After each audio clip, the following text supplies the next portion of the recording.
Okay, just to give a better understanding, I do not know whether this is required in the SAT syllabus or not, but as far as IGCSE additional maths, this is required. In fact, is in IGCSE at max is even much more difficult than this. This is the very beginning when a student learn the fourth quadrant. This is the first part of the four quadrants. But the question, the difficulty will be much more than this. Or anyway, just hope that this will of help to you. Now, if you talk about angle in the first quadrant, you're always talking about counting the angle from this axis, the positive x-axis onward. From here you go up. This is how you count your angle. Okay, so this positive x here, from here to here, this is the starting point. So any angle you want to consider is start from counting from here. Okay, so it's from here all the way until here. Whatever angle here, the angle will be acute angle. That means more than 0, less than 90 degree. Okay, so when you use sine of the angle that you have stated here, or cosine tangent, if it's in the first quadrant, from here to here is called the first quadrant, is always positive. Okay, now then when you go to the second quadrant, normally it's go in the anti-clockwise. After the first quadrant, you go to the second quadrant. In the second quadrant, it means the angle is in between. Oh, this one, let me put it down. Angle is more than 0, less than 90 degree. Okay, this one, the angle is more than 90 degree, less than 180 degree. Okay, now if your angle is more than 90 degree but it's less than 180, the angle will fall in the second quadrant. Okay, now what it means? It means from, if your angle is from here all the way until here, okay, like for example 130, 100, even 100, the angle will be here, slightly more than 90. Whatever angle from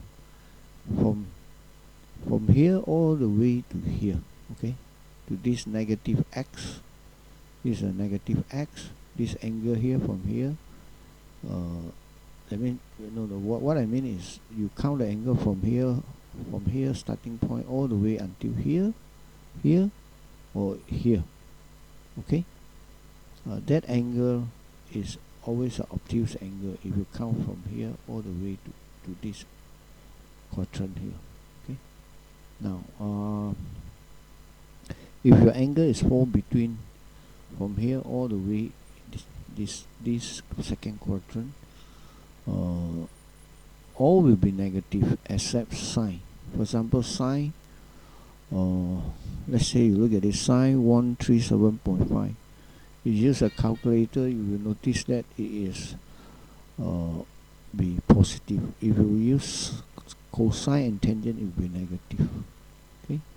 Then similarly, you have the third quadrant, which is between. Third quadrant means the angle start from here all the way, and then exceed the 180 degree. Let's say it's 210. Sine 210 means somewhere here. Okay. How do you get a 210? Is from here all the way until here. You already have 180, and you plus this angle. So if you talk about an angle sine 210 means it's from here all the way to here. Okay.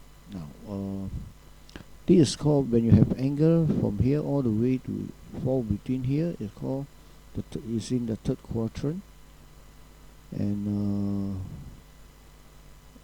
all are negative except tangent. That means to say, if I take tangent 210, this angle, let's say 210, then I will have a positive value. Okay, similarly, you talk about the fourth quadrant, all are negative except cosine. If you say cosine, let's say from here onwards, is from here all the way until here is 270. Why? there is 390 degree, okay? And then if you exceed here, let's say 300 degree, okay, sine 300 degree, then it will be negative. The special case will be sine 300. If you key cosine and key in 300 degree, you will get a positive value. Okay, so in this quadrant, the angle is from 270 to 360. Okay, now let's come back to this. If the angle is 12/5, if you don't state anything here, then this is an angle with a radian of 2.5 radian. Sorry, 2.4 radian. Okay, unless like the question, the answer given, he is making an assumption this tangent theta 12/5, then whatever working is correct per the what's shown in the answer.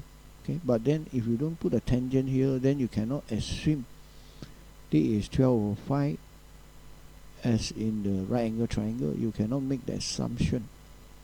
Okay, so if you want to just solve this question exactly based on whatever is written in the question, then this has to be 2.5 radian, because it's not stated as a degree. So if it's not stated as a degree, then it has to be a radian. Therefore it's 2.4 radian. Okay, now pi radians is equal to 180 degrees, so 2.5 radian, you work it out, it gives you 137.5. Okay, now if this angle is actually obtuse angle, okay, so it has to be in the second quadrant. Okay, so if you want to find the cosine of this angle, you can see all are negative except sine, so cosine will be also negative. So if you use a calculator, you end up, you notice that this is minus 0.737. Okay.